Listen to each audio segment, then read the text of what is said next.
Pues os voy a pedir que me acompañéis a Mateo capítulo 16.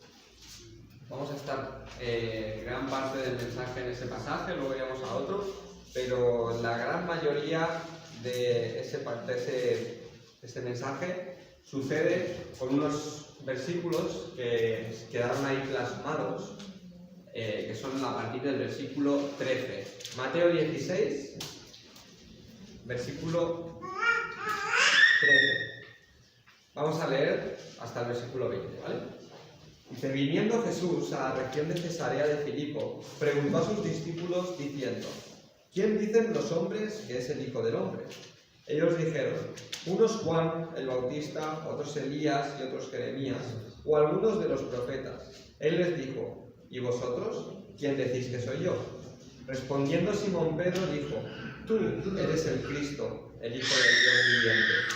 Entonces le respondió Jesús: bienaventurado eres Simón, hijo de Jonás, porque no te lo reveló carne ni sangre, sino mi Padre que está en los cielos. Yo también te digo que tú eres Pedro, y sobre esta roca edificaré mi iglesia, y las puertas del Hades no prevalecerán contra ella. Y a ti te daré las llaves del reino de los cielos, y todo lo que atares en esta tierra será atado en los cielos, y todo lo que desatares en la tierra será desatado en los cielos. Entonces mandó a sus discípulos de que nadie dijese que él era Jesús el Cristo. Aquí hay un momento crucial que, si conoces un poco la cultura judía, la cultura hebrea, era muy importante lo que estaba sucediendo aquí, ¿no?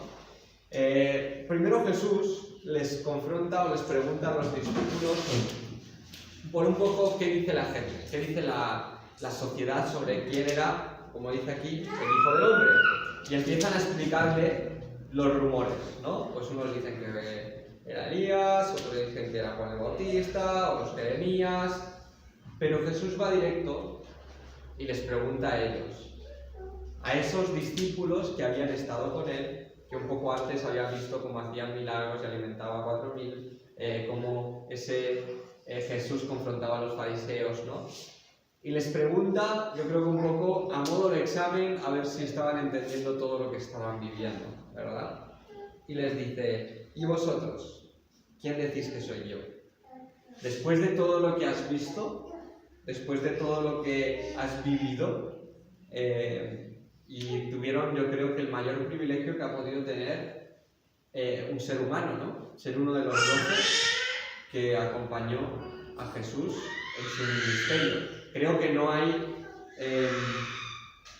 otra persona, o sea, otro grupo de personas más afortunadas a lo largo de la historia de la humanidad que hayan podido convivir, descansar, comer, ver su ministerio, ver sus milagros, cómo trataba a la gente. Jesús de Nazaret, ¿no? Dios mismo. Esos a los que les estaba preguntando ahora: ¿y vosotros? ¿Quién decís que soy yo? Y no sé si ahí hubo un silencio, si ahí hubo... ¿lo digo o no lo digo? Porque para el judío el decir que era el Hijo del Hombre podía ser considerado blasfemia, lo tenían muy medido, todas esas palabras, todas esas afirmaciones, ¿no? Pero Pedro dice aquí: tú eres el Cristo, el Hijo del Dios viviente. Y son versículos que muchas veces pasamos por alto, ¿no?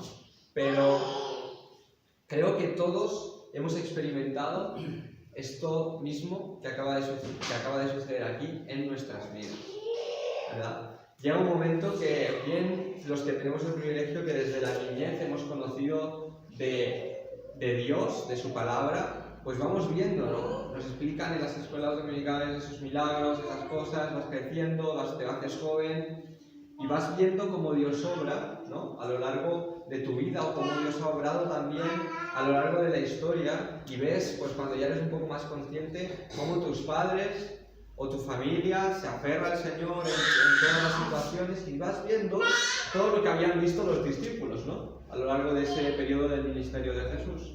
Y vas viendo cómo Pedro había visto cómo alimentaba a esa multitud, cómo sanaba a esa persona, cómo echaba fuera ese demonio. Y eso lo iba rumiando, ¿no? Como las vacas con esa hierba, iban rumiando todo eso, hasta sacar una confirmación. Y Dios, no sé cómo ha obrado en tu vida, quizás Dios ha sido para ti más presente en los últimos años, ¿no? Ya en una edad más adulta. Quizás Dios viene a tu vida por un compañero de trabajo que te habla del Evangelio, porque lo habías escuchado en tu niñez, pero después vuelves a cuando ya eres una edad adulta y vuelves a encontrarte con todas esas preguntas, ¿no? Y hay un momento que todos debemos responder a esta pregunta. ¿Quién decís que soy yo? Hay un momento en tu vida que tienes que contestar a Dios diciendo, ¿quién soy yo para ti? ¿Quién soy yo?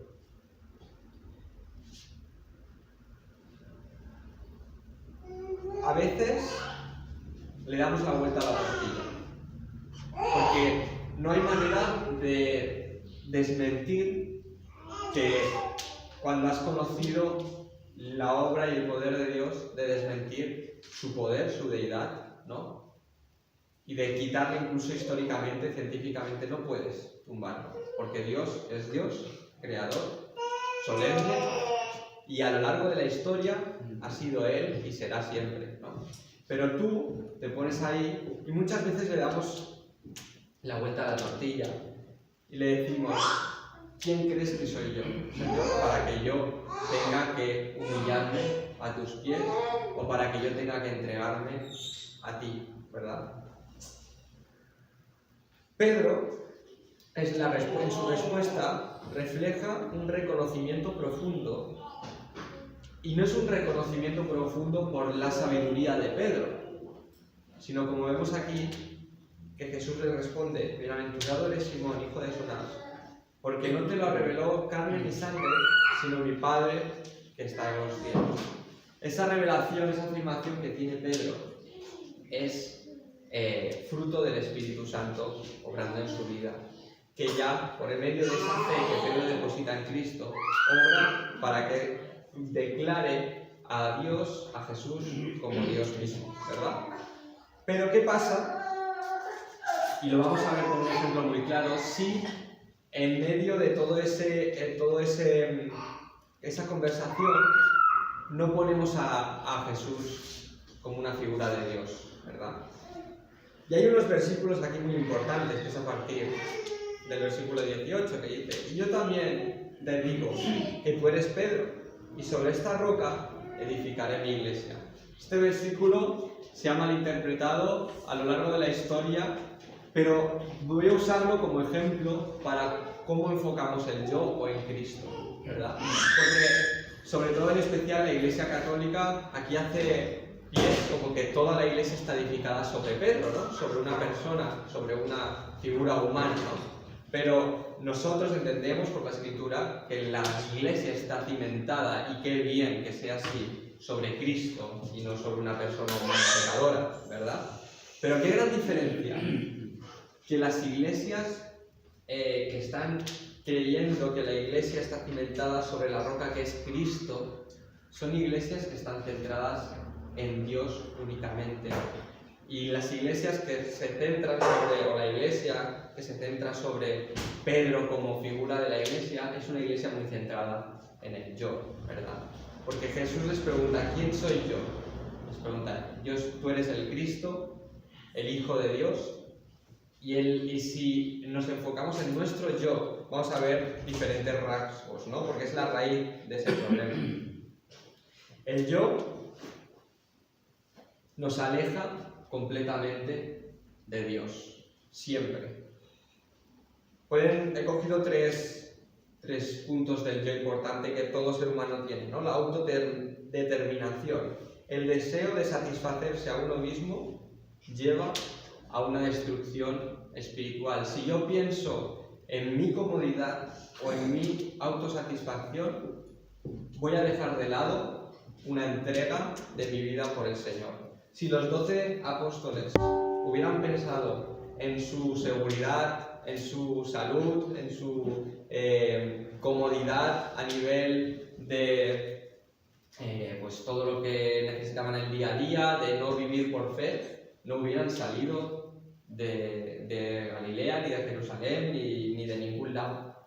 Pero vemos como ellos dejan a un lado ese yo, ¿verdad? Esa autodeterminación que tanto lo predica el mundo y se entregan en una vida completa al Señor.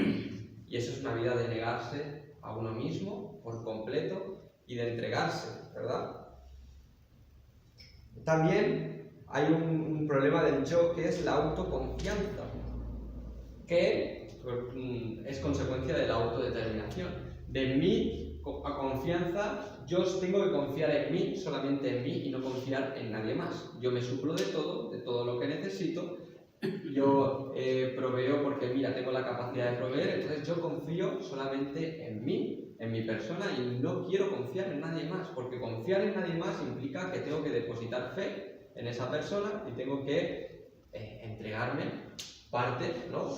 Por esa persona, ¿verdad? Y yo puedo proveerme por mí mismo, pero hay cuando vienen esos momentos en los que eso no es posible, ¿verdad? En los que por un motivo quizás de salud empiezas a desconfiar de tu cuerpo, de tus fuerzas, por un motivo X empiezas a desconfiar de tu economía y ves que no es posible quizás con tus recursos afrontar alguna situación y ese yo empieza a tambalear, empezamos a dar cuenta de que no somos tan confiables nosotros mismos. Esa confianza que depositamos en nosotros y de repente una situación muy dura llega a nuestra vida e incluso nuestra salud mental, emocional se pone en riesgo, ¿verdad? Y vemos que somos débiles, realmente.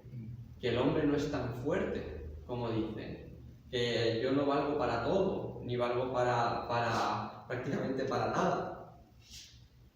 Y luego, otro problema de ello es la autoexaltación. Esto es un problema histórico del ser humano, ¿no? El ego. Luchar contra el ego, satisfacer el ego, la alabanza humana, por la que grandes emperadores o grandes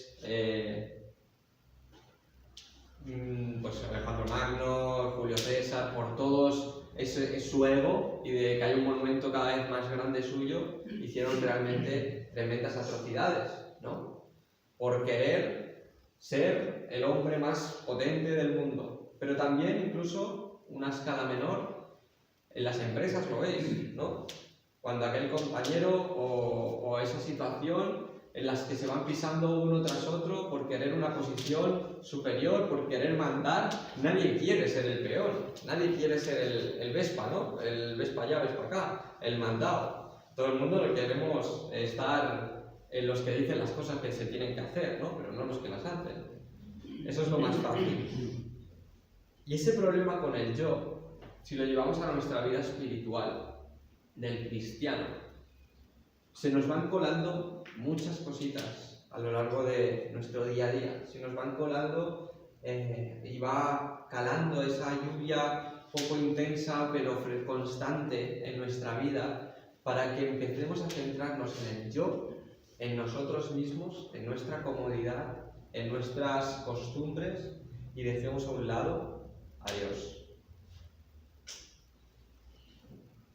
Pedro es el mismo que con fe lleva esta afirmación tan poderosa, ¿no? Que dice, tú eres el Cristo, el Hijo del Dios viviente. Un tiempo después, a los pies prácticamente de la cruz o horas antes de que Jesús fuese crucificado, le dicen, ¿tú conoces a ese hombre? Dice, no, yo no le conozco. Esa misma persona que por en medio del Espíritu Santo y por medio de su fe declara esto, que estaba tan seguro de que Él era Dios y que lo tenía delante, por ese miedo a por esa pérdida de confianza, ¿no? en su Señor y depositar su confianza en sus palabras y decir, yo me escaqueo de aquí si digo que no le conozco de nada, que yo no lo he visto. Pero le dicen, incluso hablas como él. Dice, no, de verdad, yo no le conozco, ¿no? Y 3 veces después. Es un momento en la vida de Pedro, creo que clave para lo que sucede después, ¿verdad? Si seguimos leyendo, en el versículo 21, después de haber hecho estas declaraciones, Jesús dice, desde entonces comenzó Jesús a declarar a sus discípulos que le era necesario ir a Jerusalén y padecer mucho de los ancianos, de los principales sacerdotes, de los escribas, y ser muerto y resucitar al 3er día. Entonces Pedro, tomándolo aparte, comenzó a reconvenirle diciendo, Señor, ten compasión de ti, en ninguna manera esto te acontezca. Pero él, volviéndose, dijo a Pedro, quítate de delante de mí, Satanás, me eres tropiezo porque no pones la mira en las cosas de Dios, sino en las cosas de los hombres. Entonces Jesús dijo a sus discípulos, si alguno quiere venir en pos de mí, niéguese a sí mismo, tome su cruz y sígame. Otros versículos. Bueno, seguimos, perdón. Porque el que quiera salvar su vida, la perderá. Y todo el que pierda su vida por causa de mí, la hallará. Porque ¿qué aprovecha al hombre si ganare todo el mundo y perdiere su alma? ¿O qué recompensa dará al hombre por su alma? Porque el Hijo del Hombre vendrá en la gloria de su Padre con sus ángeles, y entonces pagará a cada uno conforme a sus obras. De cierto os digo, que hay algunos de los que están aquí que no gustarán la muerte hasta que hayan visto al Hijo del Hombre viniendo en su reino. ¿Qué versículos ahora también más fuertes para los discípulos, ¿verdad? Jesús les anuncia que va a morir. Jesús les anuncia que tiene que ir a Jerusalén y no entendía, no les encajaba bien lo que iba a suceder ahí, ¿no? Pero Pedro sí que ve algo raro y dice, lo toma aparte al Señor y le dice que no te acontezca, líbrate, ¿no? Le habla de, ten compasión de ti, como ya sabiendo que Él era poderoso para librarse de todo eso, ten compasión de ti. Pero Jesús nos vuelve a enseñar lo mismo.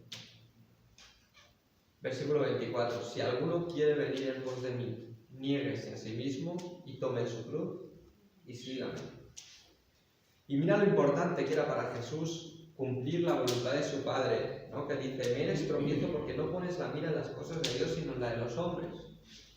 Jesús ya estaba centrado en cumplir el propósito de su Padre en su vida para Él, que era morir en esa cruz en sacrificio por todos nuestros pecados. Y no quería ni que nadie lo pusiera en duda, ni que nadie le diera otra opción, ni que se comentara otra posibilidad, porque sabía que ese era el propósito. ¿Tú sabes cuál es el propósito de Dios para tu vida?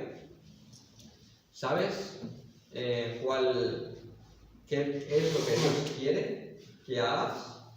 Puedes tener un propósito específico, ¿no? Como Dios da a algunos hermanos de ves a tal país y abre una obra misionera aquí, o ves a tal ciudad, o haces lo otro, un propósito muy específico que Dios da a algún hermano, ¿no? Pero hay un propósito general para todos los creyentes, que es el tuyo también. Y es que vivamos para alabanza de su gloria. Que vivamos conforme a sus mandamientos para alabanza de su gloria. Que le demos gloria a su nombre. Y eso es cuidar tu vida espiritual mucho más que tu vida de aquí, del mundo. Tener la mira más en la eternidad, en lo que sucederá cuando partamos a la presencia del Señor, que en los años que Dios te dé en esta vida.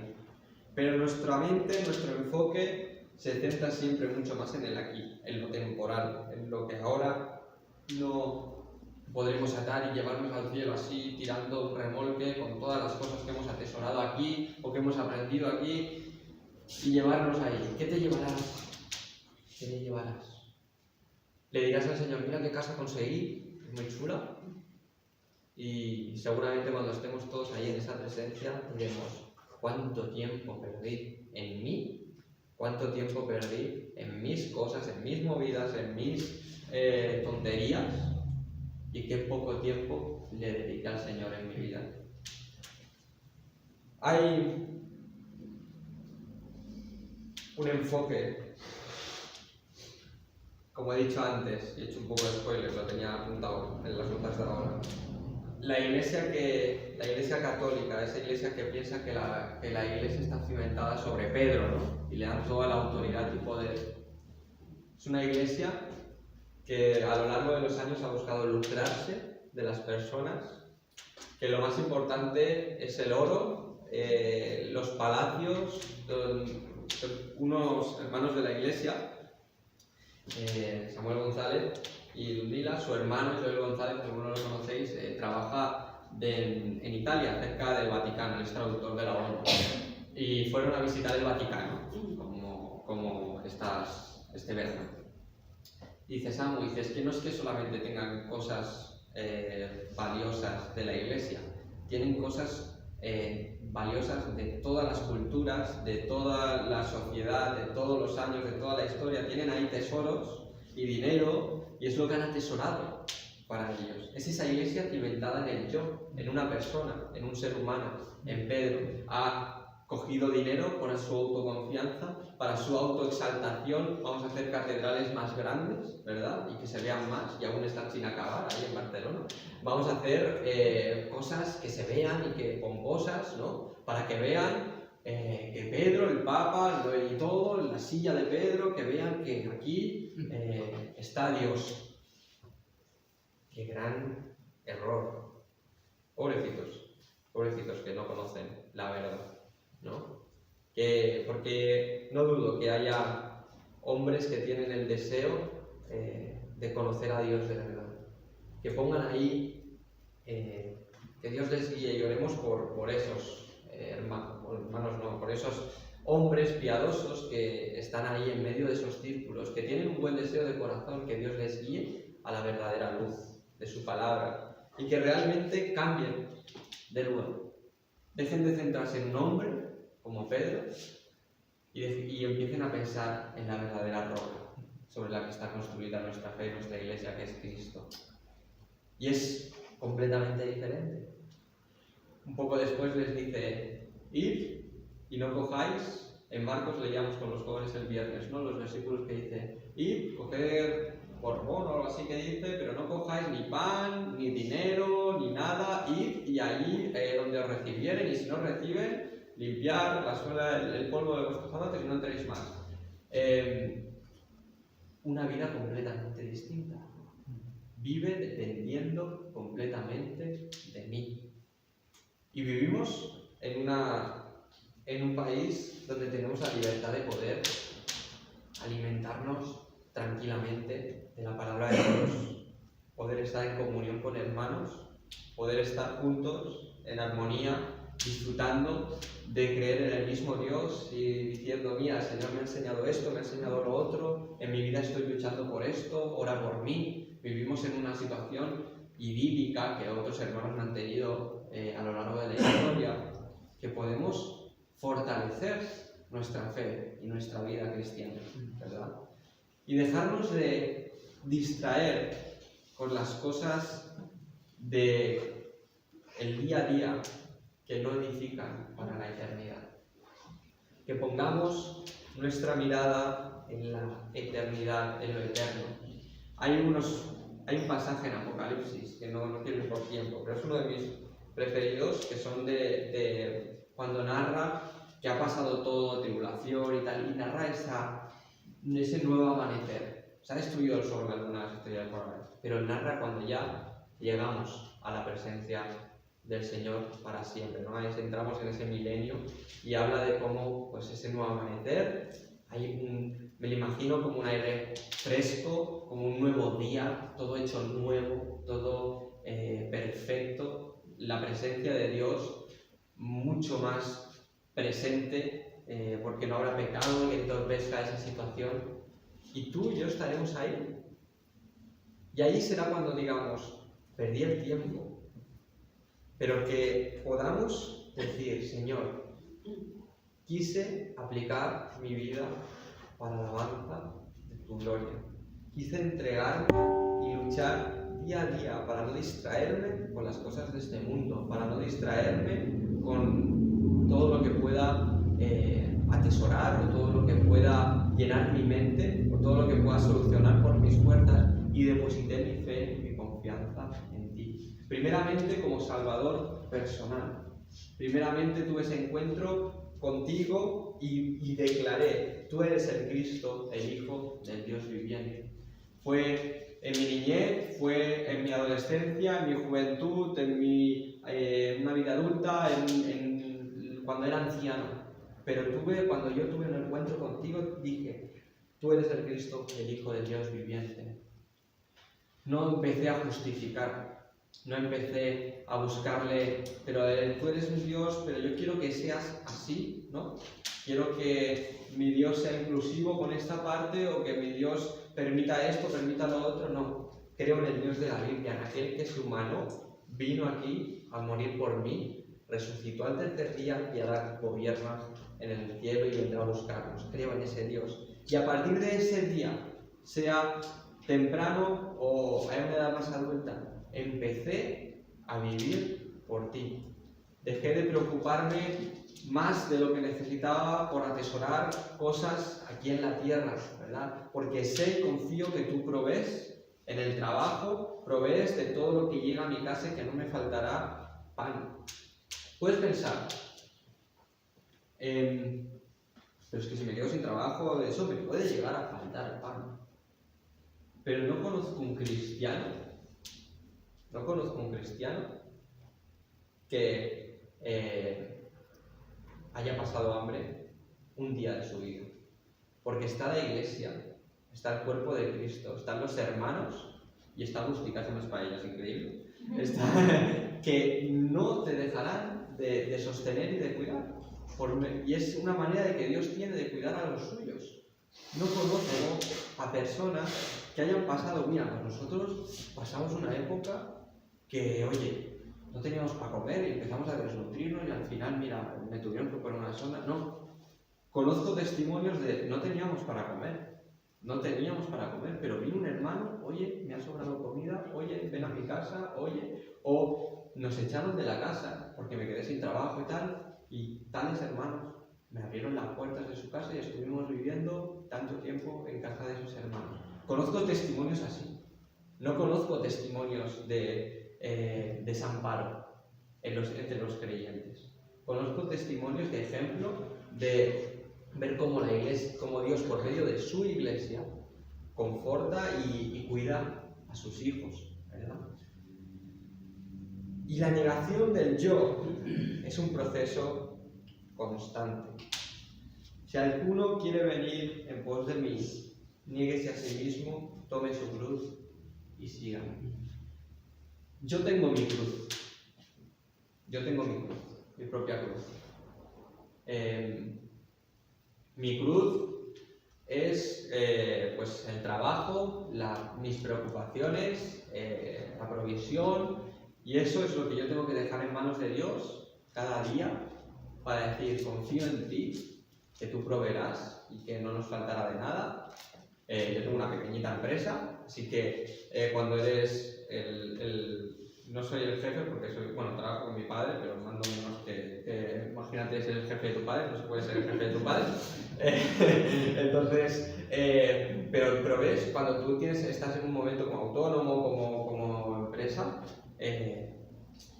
hay veces que tienes que depender del Señor. Bueno, siempre tienes que depender del Señor, pero hay veces que ves más real la situación de: si no pasa esto, nos vamos a pique, ¿no? Y dependes completamente del Señor. Y te empiezas a poner nervioso. ¿Y si hago esto? ¿Y si hago lo otro? ¿Y si no paro de trabajar? Y te acuerdas de que tienes 2 renacuajos que tienen que ver a su padre, ¿verdad? ¿Y si hago esto? ¿Y si hago lo otro? Y bueno, no le importará a Raquel que pase días fuera, tal, no sé qué, no sé cuánto. Y empiezas a dejar de lado primero la familia, quizás, porque es lo que menos lo que menos vergüenza, quizás, te da. Porque te confías más, o hay más confianza de por medio, ¿no?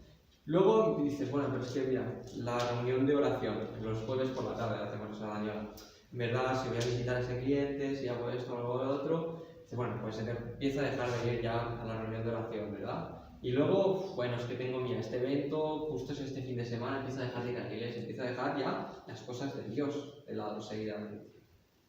Y luego ya, por consecuencia, cuando dejas a Dios, que dejar la vida de iglesia es dejar a Dios de lado. Dejar de congregarse es dejar a Dios de lado. Aunque hoy en día tengamos muchos más recursos para ver por internet y por todo eso, dejar de congregarte y darte abrazos con los hermanos es dejar a Dios a un lado. Es importante que asistamos. Pero yo con todo eso, ¿no? Mi cruz es decir, Señor, confío que tú proveerás. Confío plenamente en ti. Y yo te puedo enseñar cómo todos los meses se paga todo. Y no tengo ni idea cómo lo hacemos. Pero todos los meses nunca ha faltado de nada en la empresa. La empresa tiene un nombre, GPG, que es Glory to God, para que la gloria sea para el Señor. Aunque sea algo laboral, aunque venda piezas de bicicleta, pero yo quiero trabajar con excelencia para el Señor y veo su provisión, y veo su mano, pero mi cruz cada día es decir, tú proveerás, no faltará de nada, no faltarán ventas, no habrá problemas, no pasará de nada. Y Él lo hace porque cuida de los suyos y seguirle. Si yo dijese, tomo mi cruz y veo cómo Dios provee, pero le dejo de lado, qué vergüenza, ¿verdad? Qué vergüenza me daría si no le sigo. Y seguirle significa aplicarse en el servicio al Señor. ¿Qué necesidades hay a tu alrededor?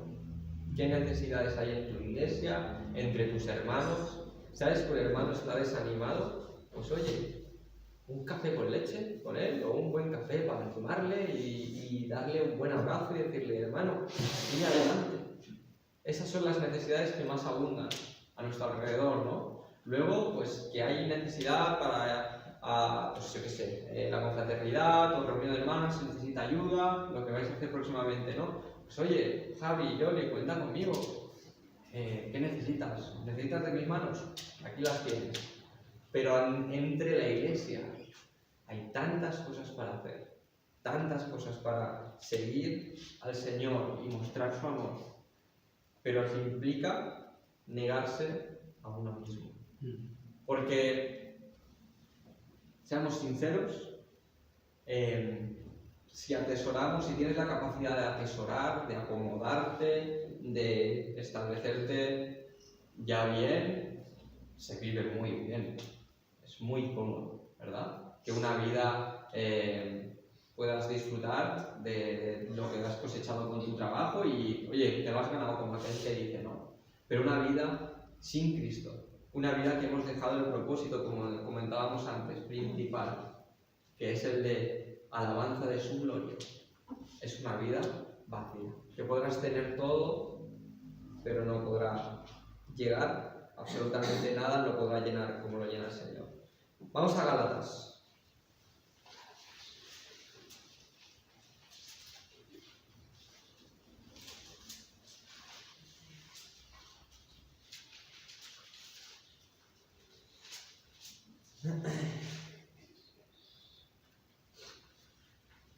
Gálatas 2, versículo 20, la iglesia ejemplar, que dice Pablo aquí a la iglesia: con Cristo estoy juntamente crucificado. Ya no vivo yo, mas vive Cristo en mí. Y lo que ahora vivo en la carne, lo vivo en la fe del Hijo de Dios, el cual me amó y se entregó a sí mismo por mí. Esta es la reflexión que llega a Pablo. Fui crucificado con Cristo, ¿verdad? Cristo vive en mí. Y si Cristo vive en mí, Cristo se manifiesta en mí en múltiples formas. Igual que lo hizo en su ministerio, Él deja a lo largo de la historia cristianos, hermanos, entre ellos, una estructura que no se puede tumbar ni se puede... a lo largo de la historia se puede disolver, que es la iglesia, con personas que han aceptado a Cristo y que han sido crucificados con Él. y que Cristo vive en ellos, que el Espíritu de Dios mora en ellos. Por lo tanto, reflejan su amor, su mansedumbre, su misericordia, su paciencia, su benignidad, y lo reflejan en la vida de otros, impactan la vida de otros, porque no nos están viendo a nosotros, no están viendo a Samu cuidando o yendo a buscar a un necesitado y dándole de comer. Tienen que ver a Cristo. Si me ven a mí, mal, error, algo estoy haciendo mal. Si ven a la iglesia de Sardañola, a la que asistimos nosotros, ¿no?, que hace y da comida a todo el pueblo. Imaginaos, cogemos a todas las personas en necesidad de Sardañola y les damos de comer gratis ahí en medio del pueblo, y la gente sale ahí diciendo: qué buena gente son los de la iglesia de Sardañola. Mal. ¿Lo habríamos hecho? Mal. Tendrían que decir: wow, ellos, por el amor que tienen a Dios, dan de comer a todos los necesitados. ¿Cómo Dios cuida de las personas? Los cristianos realmente son diferentes. Eso ya sería que Cristo viva en nosotros y reflejemos a Cristo, ¿verdad? Algo curioso para acabar, meditando en esto del yo. Al final, yo había escuchado y lo busqué, y esto no sale reflejado en la Biblia, pero sí varios historiadores reflejan cómo murió Pedro. Que Pedro fue de los pocos, no sé si el único leído, que murió crucificado, pero no quiso morir crucificado porque era demasiado digno para él morir de la misma forma que había muerto su Señor, y así que pidió que lo crucificaran al revés, ¿verdad? Josefo, que es uno de los historiadores más importantes, lo relata así, y varios más. Creo que a lo largo de la vida de Pedro, después de esa declaración de tú eres el Cristo, el Hijo del Dios viviente, y algunos tropiezos, como podemos tener todos, ¿no?, con esa negación, con esa autoconfianza cortándole la oreja a Malco, con esas palabras desacertadas diciéndole al Señor: líbrate de eso y no mueras en la cruz, ¿no?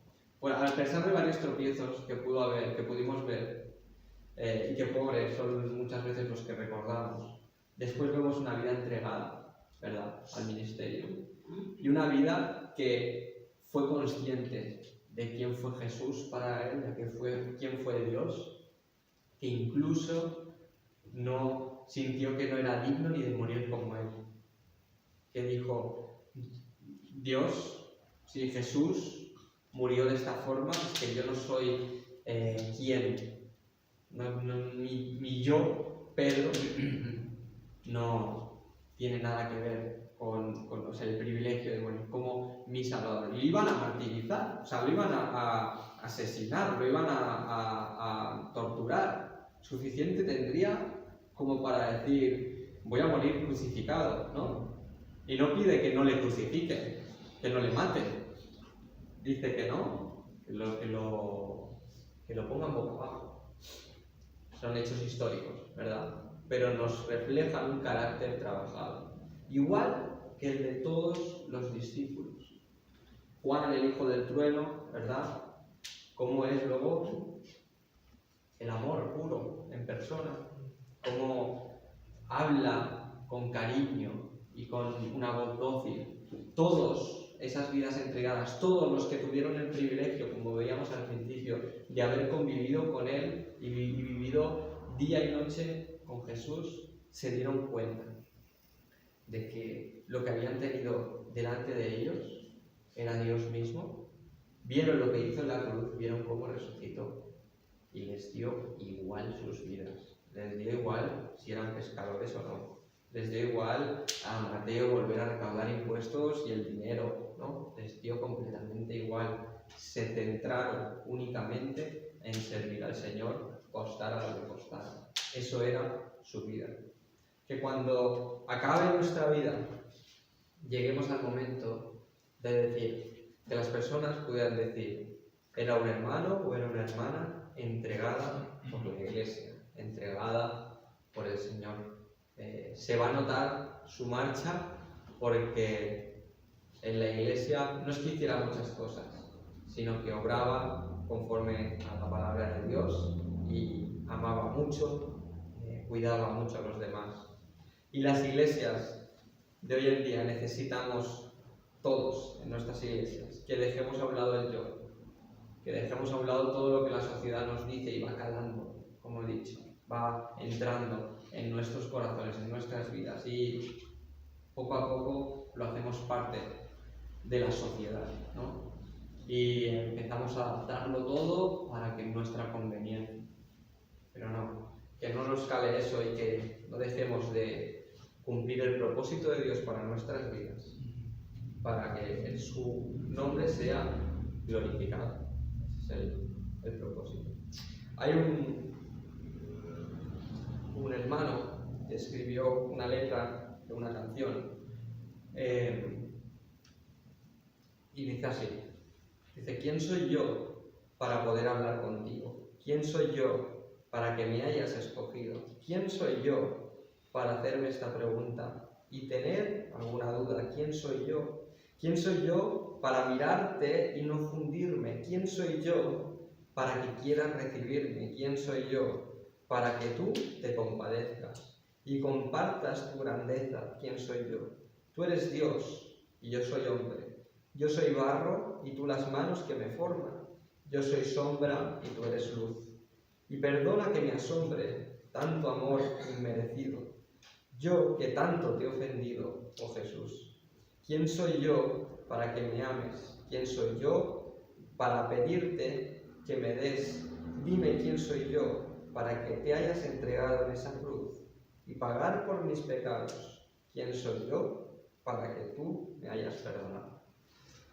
Pues somos sus amados, sus hijos amados. Sintámonos privilegiados de que el Señor nos amó uno a uno, por ese yo con el que tenemos que luchar, pero que al mismo tiempo Dios amó personalmente, ¿no? A ese Samu que Dios sabe sus faltas y sus caídas y sus tropiezos y cómo le he fallado millones de veces, pero que me ama.